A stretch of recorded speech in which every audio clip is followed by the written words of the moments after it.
I made a small ballista. Let's take a closer look at the design and then I'll show you how to build it. Or you can just skip right to the build tutorial, just check the timestamps. And to be honest, there isn't much to say about this thing anyway. I don't even know if they were actually still much of a thing in the Middle Ages, but then again, it's Lego, and Lego Castle is all over the place when it comes to the historical setting and accuracy, and well, it doesn't even claim to be accurate, it's supposed to be fun.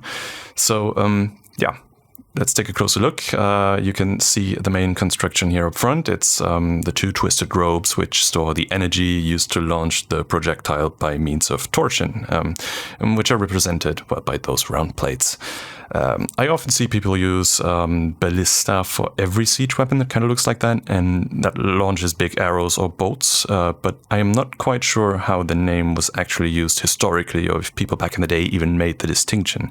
I always go by, if it's torsion, it's a ballista, and if it's tension, it's a crossbow. But yeah, I am not an expert. What matters in Lego form is compression, because if you want to make that thing actually launch projectiles, get a spring-loaded shooter. The distance between the top 1x3 tile framing the front is 3 plates, so just take the spear out and add the spring-loaded shooter and, well, you're good to go. For the string, I used, string, but you could use a flex tube or bars even, or just nothing and pretend that there's a string. It really doesn't matter. I also made this little cart to go with it, so you have something to mount it on and to move it around on for when you're attacking. Because when you're defending, you can obviously just place it on your walls or towers. And yeah, here's how you build this thing.